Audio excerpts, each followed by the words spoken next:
ദൈവനാമത്തിന് മഹത്വം ഉണ്ടാകട്ടെ. പ്രിയ വായനാ സുഹൃത്തെ, താങ്കൾക്ക് യേശു കർത്താവിൻ്റെ നാമത്തിൽ സ്നേഹാവന്ദനം. ഇന്ന് ജൂലൈ 15, ഒന്നാമത്തെ വായനാ ഭാഗം. 1 ശമൂവേൽ 29-30 അധ്യായങ്ങൾ. ഇവിടെ നമ്മൾ കാണുന്നത് ജസ്രീൽ എന്ന സ്ഥലത്ത് യുദ്ധത്തിന് ഒരുങ്ങുവാൻ തക്കവണ്ണം ഇസ്രായേലിയരും അതുപോലെ തന്നെ ഫെലിസ്ത്യ പ്രഭുക്കന്മാരും അവരുടെ ആയിരക്കണക്കിനുള്ള സൈന്യവും റെഡിയാകുകയാണ്. അപ്പോൾ ഫെലിസ്ത്യ പ്രഭുക്കന്മാരുടെ കൂടെ ഈ ദാവീദിൻ്റെ കൂടെയുള്ള ആളുകളും യുദ്ധത്തിന് പോകാൻ പുറപ്പെട്ടു.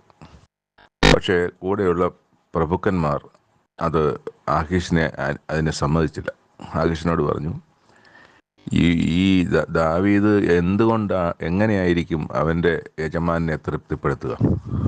എന്തായാലും അവൻ്റെ യജമാനൻ ശൗല് തന്നെ ആയിരിക്കും. അവൻ ഇസ്രായേലിനായിരിക്കെ അവൻ നമുക്ക് വേണ്ടി ആയിരിക്കുമോ യുദ്ധം ചെയ്യുക, അതോ നമുക്കത് കെണിയായി മാറുമോ? അപ്പോൾ അവരാരും വിശ്വസിച്ചില്ല, ഈ കൂടെയുള്ള പ്രഭുക്കന്മാർ അല്ലെങ്കിൽ പ്രമാണിമാർ. അപ്പം അങ്ങനെ ആകേഷിനോട് പറയുക വഴി ആകേഷ് ദാവീദിനോട് പറഞ്ഞു, നീ മടങ്ങിപ്പോണം, കൂടെയുള്ളവർക്ക് നീ കൂടെ വരുന്നത് ഇഷ്ടമല്ല എന്ന് പറഞ്ഞു. ആകേഷ് അവിടെ പറയുന്നുണ്ട്, എനിക്കറിയാം, എനിക്ക് നിന്നെ ഒരു ദൈവദൂതനെ പോലെ ബോധിച്ചിരിക്കുന്നു. എന്നാൽ ഫെലിസ്ത്യ പ്രഭുക്കന്മാർ അവൻ ഞങ്ങളോടുകൂടി യുദ്ധത്തിന് പോരരുത് എന്ന് പറഞ്ഞിരിക്കുന്നു. ആകയാൽ നിന്നോടുകൂടെ വന്നിരിക്കുന്ന നിന്റെ യജമാനൻ്റെ ഭൃത്യന്മാരുമായി രാവിലെ എഴുന്നേറ്റ് കൊടുക്കുക. അത് രാവിലെ എഴുന്നേറ്റ് വെളിച്ചമായ ഉടനെ പോയിക്കൊള്ളുക എന്ന് പറഞ്ഞു. അങ്ങനെ ദാവീദ് ആളുകളും തിരിച്ച് ഈ സിക്ലാഗിലേക്ക് വരികയും ചെയ്തു. ഫെലിസ്ത്യർ ജസ്രീലിലേക്ക് യുദ്ധത്തിനും പോയി. 30-ാം അധ്യായത്തിൽ കാണുന്നത് ദാവീദും ആളുകളൊക്കെ തിരികെ വന്നപ്പോൾ, തിരികെ 3-ാമത്തെ ദിവസമാണ് തിരികെ വരുന്നത്. തിരികെ വരുമ്പം സിക്ലാഗിലെത്തുമ്പോൾ അവിടെ അമാലേക്കർ വന്ന് ദേശം ആക്രമിക്കുകയും ആ അമാലേക്കർ സകലവും കൊള്ളയടിച്ചുകൊണ്ട് പോവുകയും ഭാര്യമാരെയും മക്കളെയും, അതായത് അവിടെ ഉണ്ടായിരുന്ന ആളുകളുടെ, ഈ യുദ്ധത്തിന് പോയ ആളുകളുടെ ഉൾപ്പെടെ ഭാര്യമാരെയും കുഞ്ഞുങ്ങളെയും ഒക്കെ പിടിച്ചുകൊണ്ട് പോയതായി കണ്ടു. അവരെല്ലാവരും വലിയ വിഷമത്തിലായി, കരയാൻ പോലും കഴിയാതെ വണ്ണം ബലമില്ലാതായി എന്നാണ് ഇവിടെ എഴുതിയിരിക്കുന്നത്. അപ്പോൾ അതിൽ ദാവീദിൻ്റെ ഭാര്യമാരായ അഹീനോവം അതുപോലെ തന്നെ അബീഗയിൽ ഒക്കെ കൂടെ കൊണ്ടുപോയവരിലുണ്ട്. ദാവീദ് ദൈവത്തിൽ ധൈര്യപ്പെട്ടു. അബിയാഥാർ പുരോഹിതനോട് ഏഫോദ് കൊണ്ടുവരാൻ പറയുകയും ആ ഏഫോദ് കൊണ്ടുവന്നിട്ട് ഈ അമാലേക്കരെ പിന്തുടരുന്നത് അനുവദനീയമാണോ, അത് ജയം ലഭിക്കുമോ എന്നൊക്കെ ദൈവത്തോട് അരുളപ്പാട് ചോദിച്ചു. പുറപ്പെടുക, അവരെ നിൻ്റെ കയ്യിൽ ഏൽപ്പിച്ചിരിക്കുന്നു എന്ന് പറഞ്ഞു. പോയ വഴിയിലൊരു മിസ്രയീമിനെ കണ്ടു. മിസ്രയീമിനോട് ചോദിച്ചു, നീ ആരാണ്? ഞാനൊരു മിസ്രയീമിനാണ്, ഒരു അമാലേക്കൻ്റെ ദാസനാണ്. എനിക്ക് സുഖമില്ലാതായതുകൊണ്ട് അവരെന്നെ വഴിയിൽ ഉപേക്ഷിച്ചിട്ട് പോയി എന്ന് പറഞ്ഞു. പക്ഷെ അപ്പം ദാവീദും ആളുകളും ചോദിച്ചത് അവർ എങ്ങോട്ടാണ് പോയതെന്നുള്ളത് ഞങ്ങൾക്ക് കാണിച്ചു തരാൻ പറഞ്ഞു. ഞാൻ കാണിച്ചു തരാം, പക്ഷെ എന്നെ കൊല്ലുകയോ എൻ്റെ യജമാൻ്റെ കയ്യിൽ ഏൽപ്പിക്കുകയോ ചെയ്യുകയില്ല എന്ന് എനിക്ക് ഉറപ്പ് തരണം, എനിക്ക് വാക്ക് തരണമെന്ന് പറഞ്ഞു. അവരങ്ങനെ പോയി അവിടെ ചെന്ന് അവരെ കണ്ടെത്തി. അപ്പോൾ അവർ അന്ന് സന്ധ്യ മുതൽ പിറ്റേന്നാൾ വൈകുന്നേരം വരെ സംഹരിച്ചു. ഒരു ദിവസം മുഴുവൻ എടുത്തു, കൊന്നു. പക്ഷേ അതിനിടയ്ക്ക് അവിടുന്ന് ഒരു 400 പേർ ഒട്ടകത്തിൽ കയറി രക്ഷപ്പെട്ടു പോയി. അപ്പം ദാവീദ് അവരവിടുന്ന് ഈ അപഹരിച്ചു കൊണ്ടുപോയതൊക്കെ തിരികെ കൊണ്ടുവന്നു. ഭാര്യമാരെ കൊണ്ടുവന്നു, മക്കളെ കൊണ്ടുവന്നു, എല്ലാവരെയും കൊണ്ടുവന്നു. ഈ അങ്ങോട്ട് പോകുമ്പോഴത്തേക്ക് 600 പേരാണ് പോയിരുന്നത്. അതിൽ 200 പേര് ഇവരുടെ പടക്കോപ്പുകളും മറ്റ് സാധനങ്ങളൊക്കെ സൂക്ഷിക്കാൻ വേണ്ടി ഇരുത്തുകയും അവർ വന്നില്ല. 400 പേര് മാത്രമാണ് യുദ്ധത്തിന് പോയത്. തിരികെ വന്നപ്പം ഈ യുദ്ധത്തിന് പോയ ചില നീചന്മാരും ദുഷ്ടന്മാരും ഒക്കെ അവർ പറഞ്ഞു, നമ്മുടെ ഓഹരിയിൽ കൊള്ളയിൽ ഒന്നും അവന്മാർ കൊടുക്കരുത്. അപ്പോൾ ഇവർ പിടിച്ചു കൊണ്ടുവന്നത് ഇവരുടെ സാധനങ്ങൾ മാത്രമല്ല, അവർ കൊള്ളയിട്ട് കൊണ്ടുപോയ സാധനങ്ങളടക്കം ഒരുപാട് ഇവരുടെ നഷ്ടപ്പെട്ടു പോയതിൻ്റെ എത്രയോ ഇരട്ടി അവരോടും തിരികെ കൊണ്ടുവരികയും ചെയ്തു. അപ്പോൾ ഇവർക്ക് കൊടുക്കരുതെന്നുള്ളതാണ്. പക്ഷേ ദാവീദ് സമ്മതിച്ചില്ല. ഇത്രയും വലിയൊരു ജയം തന്ന സ്ഥിതി ഇരിക്കുമ്പോൾ ഒരിക്കലും അങ്ങനെ ചെയ്യരുത്. സാമാനങ്ങൾ കരികെ ഇരുന്നവർക്കും യുദ്ധത്തിന് പോയവർക്കും ഉള്ള ഓഹരി ഒരുപോലെ തന്നെ ആയിരിക്കണമെന്ന് ദാവീദ് പറഞ്ഞു. അത് ഇസ്രായേലിലൊരു നിയമമായി മാറുകയായിരുന്നു. അപ്പോൾ അത് പിന്നെ എപ്പോഴും പിന്നെയുള്ള യുദ്ധങ്ങളിലൊക്കെ ദാവീദ് വെച്ച ഈ ഒരു നിയമം തന്നെയാണ് നടന്നത്. സാധനങ്ങൾ സൂക്ഷിക്കാൻ ആളുകൾ വേണമല്ലോ, അല്ലെങ്കിൽ യുദ്ധത്തിന് പോയിട്ട് വരുമ്പോൾ സാധനങ്ങളെല്ലാം നഷ്ടപ്പെട്ടു പോകും. അപ്പോൾ സാധനങ്ങൾ അപ്പം ചിലർക്ക് നേരത്തെ നമുക്കറിയാമല്ലോ, ഭയമുള്ളവരുണ്ടെങ്കിൽ യുദ്ധത്തിന് വരണ്ട, റീസെൻ്റ്ലി മാരീഡ് ആയിട്ടുള്ള ആൾക്കാരുണ്ടെങ്കിൽ യുദ്ധത്തിന് വരണ്ട, ഇതൊക്കെയും ആ നിയമങ്ങളാണ്. അത് അങ്ങനെ പോലും ഉണ്ട്, യുദ്ധത്തിന് വരണ്ട എന്നുള്ളത്.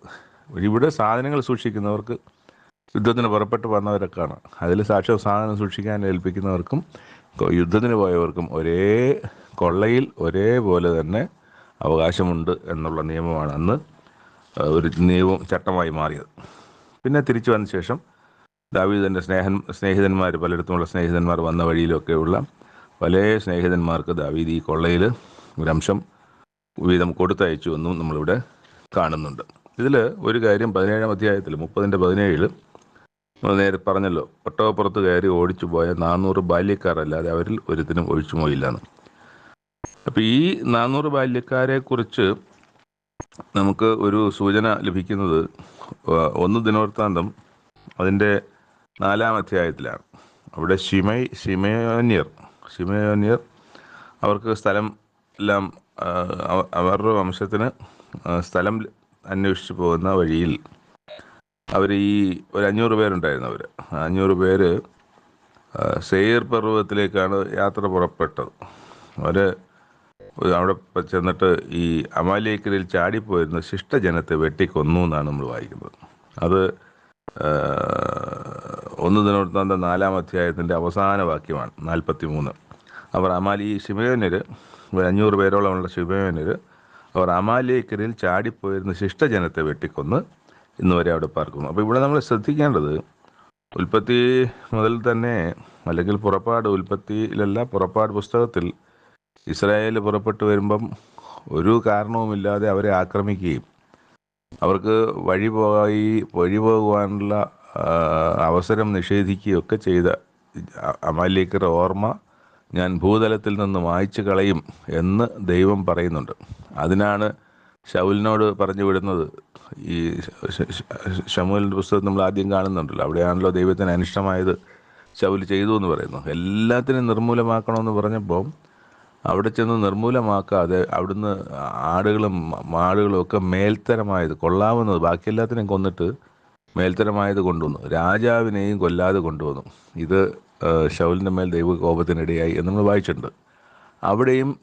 അവിടെ വെച്ച് തീർക്കാനാണ് ദൈവം ശൗലിനോട് പറഞ്ഞത് അമാലേക്കിൻ്റെ ഓർമ്മ. പക്ഷേ അത് ചെയ്തില്ല. പിന്നെയും അമാലേക്ക് ശിഷ്ടം വന്നു. സിക്ലാഗിൽ ഇവർ വന്ന് ഈ കുഴപ്പമുണ്ടാക്കി.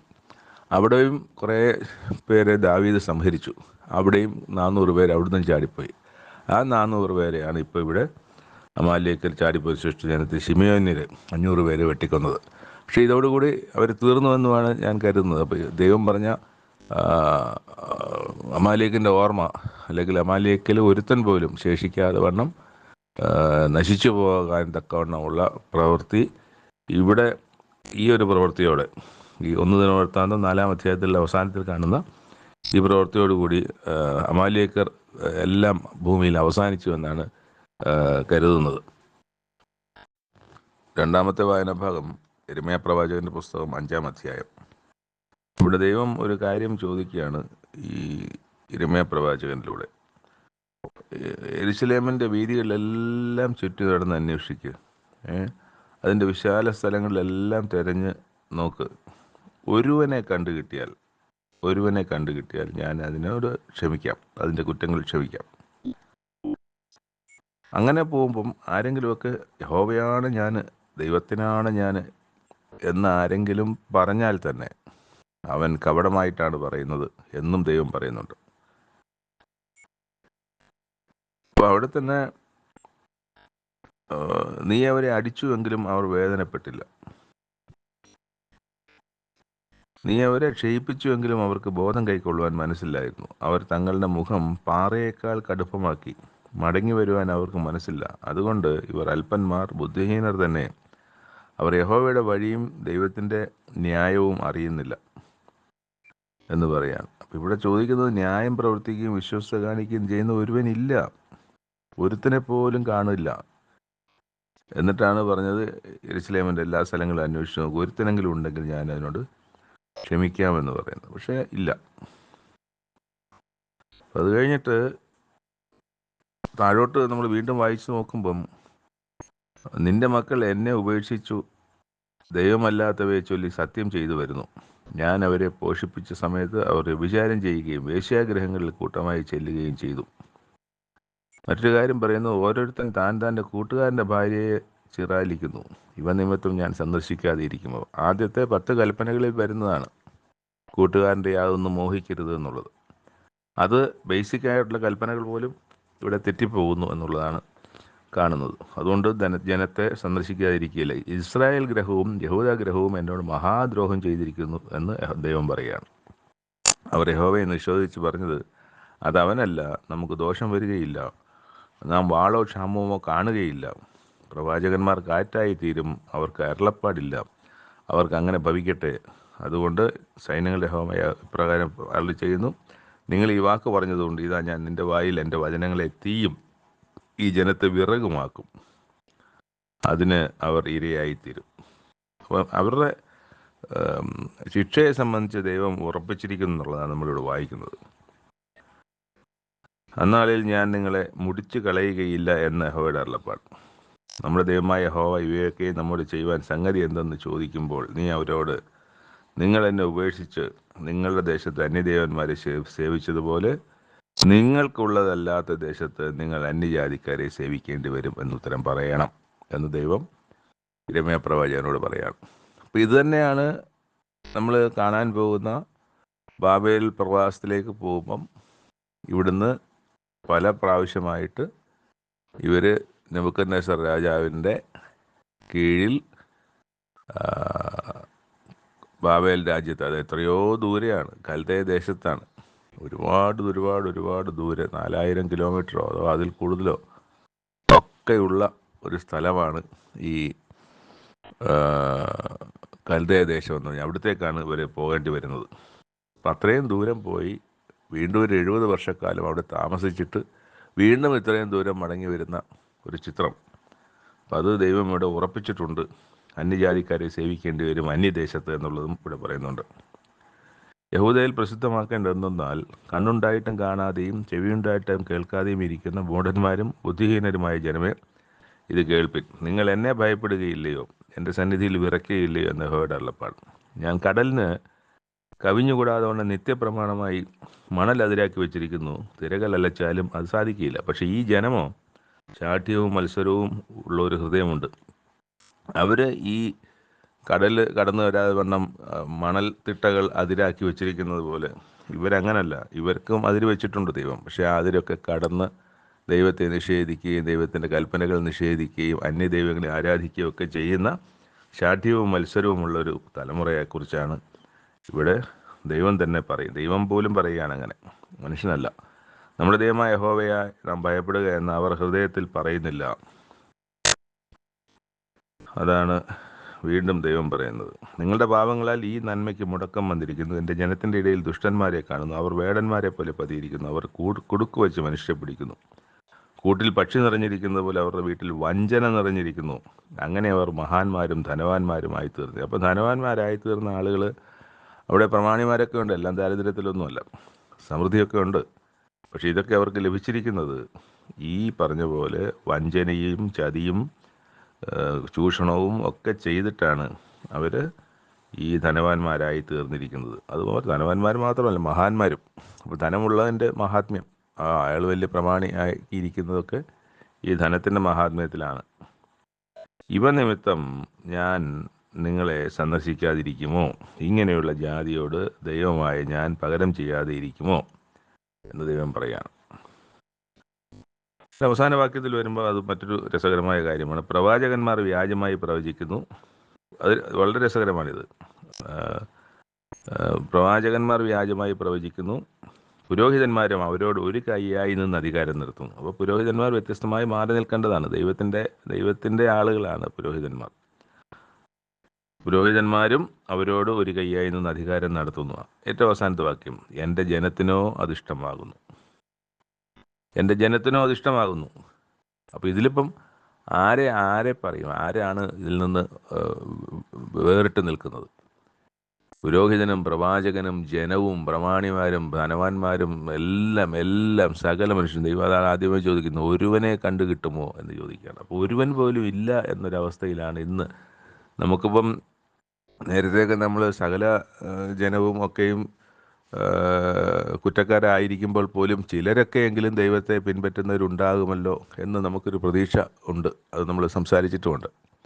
എന്നാൽ ഇവിടെ നമ്മൾ കൃത്യമായി തന്നെ കാണുന്നൊരു കാഴ്ച എന്ന് പറഞ്ഞാൽ ഒരാൾ പോലും ഇല്ല എന്നുള്ളതാണ്. അപ്പം അത്ര കണ്ട് ദോഷമായി തീർന്നൊരു തലമുറ, ഒരു കാലഘട്ടം ആയിരുന്നു അതെന്നുള്ളത് നമ്മൾ ഈ യിരെമ്യാ പ്രവാചകൻ്റെ പുസ്തകത്തിൽ നിന്ന് തിരിച്ചറിയുകയാണ്, വായിച്ച് മനസ്സിലാക്കുകയാണ്.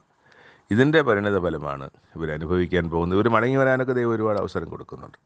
അതുകൊണ്ടാണ് നിരന്തരം ഈ പ്രവാചകനിലൂടെ, ഈ യിരെമ്യാ പ്രവാചകനിലൂടെ ദീർഘമായ ഒരു കാലം, പണ്ട് നോഹയുടെ കാലത്ത്, പെട്ടകത്തിൻ്റെ കാലത്ത് പറഞ്ഞിരുന്നത് പോലെ ഒരുപാട് കാലം, ഒരു പെട്ടകം തീർക്കാൻ തന്നെ എത്രയോ വർഷം എടുത്തിട്ടുണ്ടാവും. ആ കാലം അത്രയും ഈ വരാനിരിക്കുന്ന ജലപ്രളയത്തെ സംബന്ധിച്ച് അരുളപ്പാട്, ദൈവത്തിൻ്റെ അരുളപ്പാട് ഇവർ അറിയിച്ചു കൊണ്ടേയിരുന്നു. അതുപോലെ തന്നെ ഇതും ദീർഘമായൊരു കാലയളവാണ്. വളരെ ഇച്ചിരി ദീർഘമായൊരു കാലയളവിൽ ഒരു 1-2 ദിവസമോ 1 മാസവും കൊണ്ട് പറഞ്ഞു തീർത്ത ഒരു പ്രവാചക ശുശ്രൂഷയല്ല യിരെമ്യാ പ്രവാചകൻ്റെത്. അപ്പോൾ ദീർഘമായ കാലം ഇത് പറഞ്ഞു കിടന്നിട്ടും ആ യിരെമ്യാ പ്രവാചകനെ പോലെ തല്ലാനും കൊല്ലാനും കിണറ്റിലിടാനും ഒക്കെയും തയ്യാറായ ജനമാണ്. ദൈവം വെറുതെ വിടുമോ? ദൈവം വിട്ടില്ല എന്നുള്ളത് തന്നെയാണ് നമ്മളിതിൻ്റെ അവസാനത്തിലേക്ക് എത്തുമ്പം നമ്മൾ വായിച്ച് മനസ്സിലാക്കാൻ പോകുന്നത്. 3-ാമത്തെ വായനാ ഭാഗം മത്തായി എഴുതിയ സുവിശേഷം 16-ാമത്തെ അധ്യായം. ഇപ്പം പരീക്ഷണം അല്ലെങ്കിൽ പരീക്ഷിച്ചുള്ള ചോദ്യങ്ങൾ, യേശുക്രിസ്തുവിനെ പരീക്ഷിക്കുന്നതൊക്കെ നമ്മൾ പഴയ അധ്യായങ്ങളിൽ കാണുന്നുണ്ട്. ഇവിടെ പരീശന്മാരും സദൂക്യരും യേശുക്രിസ്തുവിനെ പരീക്ഷിക്കാൻ വേണ്ടി വരുന്നതിനെക്കുറിച്ചാണ് നമ്മൾ വായിക്കുന്നത്. ആകാശത്തു നിന്നൊരു അടയാളം കാണിച്ചു തരണമെന്ന് അവരോട് പറഞ്ഞു. അപ്പോൾ ക്രിസ്തു അവിടെ പറയുന്ന മറുപടി, ദോഷം വ്യഭിചാരമുള്ള തലമുറയാണ് അടയാളം അന്വേഷിക്കുന്നത്. അവർക്ക് യോനയുടെ അടയാളമല്ലാതെ വേറൊരു അടയാളം ലഭിക്കുകയില്ല. യോനയെ സംബന്ധിച്ച് അവർക്കറിയാം. യോന ദൈവം പറഞ്ഞ വഴിക്ക് പോകാതെ യോന മറ്റൊരു വഴിക്ക് പോയി ഒരു കടലാമ അല്ലെങ്കിൽ തിമിംഗലം, മഹാമത്സ്യം വിഴുങ്ങുകയും മൂന്നാം ദിവസം കരയിൽ കൊണ്ട് ഛർദ്ദിച്ച് കളയും. അങ്ങനെ മഹാമത്സ്യം ഒരാളെ വിഴുങ്ങിക്കഴിഞ്ഞാൽ അത് ദഹിക്കാൻ തക്കവണ്ണമുള്ള ദഹനരസമൊക്കെയുള്ള ഒരു മത്സ്യമാണ്. അപ്പം അത് ദഹിക്കപ്പെടുന്നില്ല. മറ്റ് മീനുകളൊക്കെ അത് കഴിക്കുന്നുണ്ട്, അതൊക്കെ ദഹിക്കപ്പെടുന്നു. മനുഷ്യൻ ദഹിക്കപ്പെടാതെ ആ വയറ്റിൽ തന്നെ അത്ഭുതകരമായി കിടക്കുകയും, അപ്പോൾ ഒരു സംഗതി ദഹിച്ചില്ലെങ്കിൽ നമ്മളും അങ്ങനെയാണല്ലോ. നമ്മളും ഒരു ആഹാരം കഴിച്ചത് ദഹിച്ചില്ലെങ്കിൽ നമ്മൾ അസ്വസ്ഥരാകും, നമ്മൾ ഛർദ്ദിച്ച് കളയും. ഈ മത്സ്യത്തിനും അങ്ങനെ സംഭവിച്ചതാകാം. അത് ദഹിക്കാതെ കിടന്നതുകൊണ്ട് ആ മത്സ്യം അതിനെ ആ ഭക്ഷിച്ച ആഹാരത്തിന് പുറത്തേക്ക് തള്ളിയതാകാം. അങ്ങനെയാകാനാണ് സാധ്യത. പക്ഷേ അത് ദഹിക്കാതിരുന്നത് എന്തുകൊണ്ടാണെന്നുള്ളത് മറ്റൊരു അത്ഭുതകരമായ കാര്യമാണ്. അപ്പോൾ അങ്ങനെ ആ ഒരു അടയാളമല്ലാതെ മറ്റൊരു അടയാളം ഉണ്ടാകുകയില്ല എന്ന് പറയുന്നുണ്ട്. ഈ അടയാളം അവർക്കൊന്നും അത് മനസ്സിലായിട്ടില്ല. എന്നാലിത് പിന്നീട് മനസ്സിലാകേണ്ടവരൊക്കെ അതിനെ സംബന്ധിച്ച് മനസ്സിലാക്കി. എന്തെന്നാൽ യോനയുടെ അടയാളമല്ലാതെ, അപ്പോൾ അതൊരു അടയാളമായിരുന്നു. അതുപോലെ ഒരു അടയാളം, ആ അടയാളമെന്ന്, യോനയുടെ അടയാളമെന്ന് പറയുന്നത് യേശുക്രിസ്തുവിൻ്റെ മരണവും അടക്കവും ഉയർത്തെഴുന്നേൽപ്പും എന്ന അടയാളത്തിനെയാണ് യേശുക്രിസ്തു യോനയുടെ ഈ സംഭവത്തെ ചേർത്ത് വെച്ചത്, അല്ലെങ്കിൽ കുറിച്ച് പറഞ്ഞത്. അത് പിന്നീട് മനസ്സിലാക്കേണ്ടവരൊക്കെ മനസ്സിലാക്കി. ഇന്ന് നമ്മൾ മനസ്സിലാക്കുന്നുണ്ട് ക്രിസ്തു അന്ന് പറഞ്ഞ യോനയുടെ അടയാളം എന്ന് പറഞ്ഞത്. യോന അങ്ങനെ ആയിരുന്നില്ല. 3 ദിവസം, പൂർണ്ണമായ 3 ദിവസം പോലും ആ മത്സ്യത്തിൻ്റെ വയറ്റിൽ ഇരിക്കുകയോ അവിടെ ദ്രവത്വം കാണുകയോ ചെയ്യാതെ ജീവനോടെ തന്നെ പുറത്തു വരികയാണ്. ക്രിസ്തുവും മരിച്ചു, പക്ഷേ ജഡത്വം കണ്ടില്ല, ദ്രവത്വം കണ്ടില്ല, ദ്രവിച്ചില്ല, ശരീരം ദ്രവിച്ചില്ല. ശരീരം അതുപോലെ അതിനിരുന്നു, ജീവനോടെ കല്ലറയ്ക്ക് പുറത്ത് വരികയും ചെയ്തു. അപ്പം ഇത് ഒരു അടയാളമായിട്ട് ക്രിസ്തു അവരോട് പറയുകയാണ്. അതിൻ്റെ 13 വാക്യങ്ങൾ മുതൽ യേശു ക്രിസ്തു തൻ്റെ ശിഷ്യന്മാരോട് ജനം എന്നെക്കുറിച്ച് ആരെന്നാണ് പറയുന്നതെന്ന് ചോദിക്കുന്നുണ്ട്. അപ്പോൾ അവർ പറയുന്നത് ചിലർ യോഹന്നാൻ സ്നാപകൻ എന്ന് പറയുന്നുണ്ട്, മറ്റേ ചിലർ ഏലിയാവ് എന്ന് പറയുന്നുണ്ട്, വേറെ ചിലർ യിരെമ്യാവോ മറ്റേതോ പ്രവാചകനാണെന്ന് പറയുന്നുണ്ട്. അപ്പോൾ അങ്ങനെ പല കാര്യങ്ങളിൽ ജനം പറയുന്നുണ്ട്. എന്നാൽ നിങ്ങൾ എന്നെ ആരെന്ന് പറയുന്നു എന്ന് ചോദിച്ചതിന് അതിന് പത്രോസാണ് ഉത്തരം പറയുന്നത്, നീ ജീവനുള്ള ദൈവത്തിൻ്റെ പുത്രനായ ക്രിസ്തു. വേറെ പലയിടത്തും ഇത് ചോദിക്കുന്നുണ്ട്, പക്ഷേ ഇത്ര കൃത്യമായ ഒരു ഉത്തരം, നീ ജീവനുള്ള ദൈവത്തിൻ്റെ പുത്രനായ ക്രിസ്തു എന്ന് ഒരു കൃത്യമായ ഒരു സ്റ്റേറ്റ്മെൻറ്റ് വായിക്കുന്നത് ഇവിടെയാണ്. പത്രോസാണ് ഉത്തരം പറയുന്നത്. അപ്പം പത്രോസിനോട് പറയും, ഇത് നിനക്ക് മനുഷ്യരാരും പറഞ്ഞു തന്നതല്ല, സർവശക്തനായ ദൈവം എൻ്റെ പിതാവാണ് നിനക്കിത് വെളിപ്പെടുത്തി തന്നത്. അതുകൊണ്ട് നീ പത്രോസാകുന്നു, അല്ലെങ്കിൽ നീ പാറയാകുന്നു, ഈ പാറമേൽ ഞാൻ എൻ്റെ സഭയെ പണിയും എന്ന് പറയുന്നുണ്ട്. അപ്പോൾ പത്രോസിനെ പാറയെന്ന് വിളിക്കുന്നത് വഴി പലരും വിചാരിച്ചു വച്ചിരിക്കുന്നത് പത്രോസ് എന്ന പാറമേൽ ഞാൻ എൻ്റെ സഭയെ പണിയുമെന്നാണ്, പാതാള ഗോപുരങ്ങൾ അതിനെ ജയിക്കുകയില്ല എന്നാണ്. എന്നാൽ യഥാർത്ഥത്തിൽ ഇവിടുത്തെ പാറ എന്ന് പറയുന്നത് ഇളകാത്ത പാറ, മറ്റാർക്കും മാറ്റാൻ കഴിയാത്ത, വിശ്വാസം വെച്ച് മാറ്റാൻ കഴിയാത്ത അടിസ്ഥാന വിശ്വാസമല്ല, അടിസ്ഥാന സത്യം എന്ന് പറയുന്നത് യേശു ദൈവത്തിൻ്റെ പുത്രൻ എന്ന ആ സ്റ്റേറ്റ്മെൻറ്റാണ്, അല്ലെങ്കിൽ ആ സത്യമാണ്, അല്ലെങ്കിൽ ആ വെളിപ്പെടുത്തലാണ്. യേശു ദൈവത്തിൻ്റെ പുത്രൻ എന്നാണോ ലോകം മുഴുവൻ വിശ്വസിക്കുന്നത്? യേശു ദൈവത്തിൻ്റെ പുത്രനാണോ അതോ മറ്റു വല്ലതുമാണോ എന്നൊക്കെയാണോ? പല സഭകളുടെയും അടിസ്ഥാനം യേശു ക്രിസ്തു ദൈവത്തിൻ്റെ പുത്രൻ എന്നതാണോ? അത് നമ്മൾ പരിശോധിക്കപ്പെടേണ്ട ഒരു വിഷയമാണ്, സത്യമാണ്. അത് സത്യമാണോ അതോ ഏതാണ് സത്യമെന്നുള്ളത് നമ്മൾ പരിശോധിക്കണം. ഇവിടെ പക്ഷേ ക്രിസ്തു തന്നെയാണ് പറയുന്നത്, ഈ പാറമേൽ യേശു ക്രിസ്തു ദൈവത്തിൻ്റെ പുത്രൻ എന്നതായിരിക്കണം ക്രിസ്തീയ സഭകളുടെ വിശ്വാസത്തിൻ്റെ അടിസ്ഥാനം. മറ്റെല്ലാം അതിൻ്റെ മേളിലേ വരുള്ളൂ. അപ്പോൾ ഈ അടിസ്ഥാനം തെറ്റരുത്. ഈ അടിസ്ഥാനത്തിലാണ് ഞാൻ എൻ്റെ സഭയെ പണിയുന്നത്. യേശു ക്രിസ്തു ദൈവത്തിൻ്റെ പുത്രൻ എന്ന സ്റ്റേറ്റ്മെൻറ്റിലാണ്, അല്ലെങ്കിൽ ആ സത്യത്തിലാണ്. അത് തെറ്റിയാൽ, ആ സഭയുടെ അടിസ്ഥാനം തെറ്റിയാൽ സകലവും തെറ്റും. ഈ അടിസ്ഥാനമില്ലാതെ പണിയുന്ന സഭയൊന്നും ക്രിസ്തുവിൻ്റെ സഭയല്ല എന്നും നമ്മൾ മനസ്സിലാക്കണം എന്നുള്ളതാണ്. അതിനെ അങ്ങനെയാണ് പറഞ്ഞു നിർത്തുന്നത്, ഈ പാറമേൽ ഞാൻ എൻ്റെ സഭയെ പണിയും, പാതാള ഗോപുരങ്ങൾ അതിനെ ജയിക്കുകയില്ല. അതൊരിക്കലും ആർക്കും ജയിക്കാനൊക്കത്തില്ല. അങ്ങനെ ആ ഒരു ഇതിന് സഭയെ, ആ ഒരു വിശ്വാസ കൂട്ടത്തെ, സമൂഹത്തെ, വിശ്വാസികളെ. അത് ചിലപ്പം കെട്ടിടമൊന്നും കാണണമെന്നില്ല ആ ചർച്ചിന്. അത് വിശ്വാസികളുടെ ഒരു കൂട്ടമായിരിക്കാം, ഒരു ഗ്രൂപ്പായിരിക്കാം. അവർക്ക് ഒരേ വിശ്വാസമായിരിക്കാം. അവർ ഒരേ വിശ്വാസത്തിലും ഒരേ സ്നേഹത്തിലും സൗഹൃദത്തിലും ഒക്കെ കടന്നു പോകുന്ന ഒരു കൂട്ടം മാത്രം. സ്വന്തമായൊരു കെട്ടിടമോ പോലും കാണത്തില്ല, കുരിശ് വെച്ച പള്ളി കാണത്തില്ല അവർക്ക്. പക്ഷേ ദൈവം കാണുന്ന ചെറിയ ആട്ടിൻകൂട്ടമേ ഭയപ്പെടേണ്ട. ഒരു ചെറിയ ആട്ടിൻകൂട്ടമായി നിന്നാൽ പോലും ഈ യേശുക്രിസ്തു ദൈവത്തിൻ്റെ പുത്രൻ എന്ന അടിസ്ഥാനത്തിൽ പണിയുന്ന ഒരു സഭ, അല്ലെങ്കിൽ ഒരു സഭയല്ല, അങ്ങനെ പല സഭകൾ ചേരുന്ന ലോകത്തെല്ലായിടത്തുമുള്ള ആ ഏകസഭ, ദൈവത്തിന് അങ്ങനെ കാണാനൊക്കെ ഉള്ളൂ.